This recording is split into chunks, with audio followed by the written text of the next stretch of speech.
Hifadhi ya jamii NSSF hutoa huduma za hifadhi ya jamii kwa wanachama waliojiajiri katika sekta binafsi na walioajiriwa. Skimu ya taifa ya hifadhi ya jamii kwa wananchi waliojiajiri imeanzishwa kwa ajili ya kuhudumia wananchi waliojiajiri wenyewe kwenye shughuli za kiuchumi.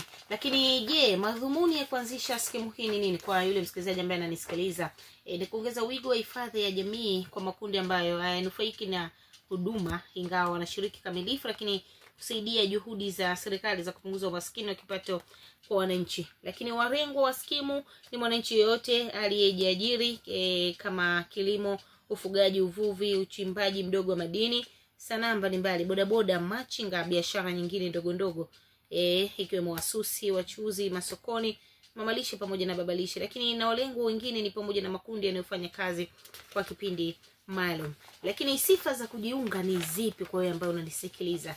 Kujiandikisha katika skimu hii, mwanachama anapaswa awe na sifa zifuatazo: umri kuanzia miaka 15 hadi miaka 70, lakini asiwe ni mnufaika wa mafao ya pensheni kwenye mifuko ya hifadhi ya jamii nchini, au ni Mtanzania na mkazi wa Tanzania bara, asiwe ni mtu wa nje ya nchi. Lakini taratibu za kujiandikisha katika skimu hii, mwanachama anapaswa atimize yafuatayo: kujaza fomu ya uandikishaji kwa kuweka taarifa binafsi, kuwasilisha namba ya kitambulisho cha taifa yani NIDA au leseni ya udereva au kitambulisho cha mpiga kura, kimoja wapo unatakiwa uwe nacho. Lakini kuwasilisha fomu kwa njia mtandao au kufika kwenye ofisi za mfuko. Mchango ni mwanachama anapaswa kuchangia kuanzia shilingi 30,000 au 52,200 au zaidi kwa mwezi. Mwanachama anaweza kuchangia kidogo kidogo kwa siku, wiki, mwezi, muhula au msimu. Lakini pia mwanachama anapaswa kutumia namba ya kumbukumbu ya malipo yani control number kuwasilisha mchango.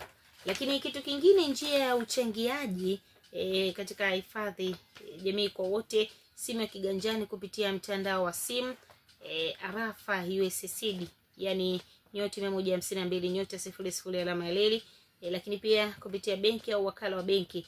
Lango la huduma za NSSF Portal kupitia tovuti www.nssf.or.tz.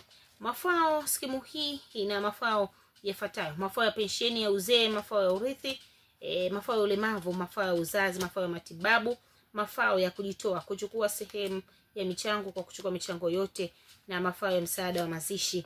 Huduma za kidijitali kama hivyo ambavyo nimekujuza. Ili uwe wa kwanza kupata taarifa zetu, usisahau kusubscribe, kulike na kushare.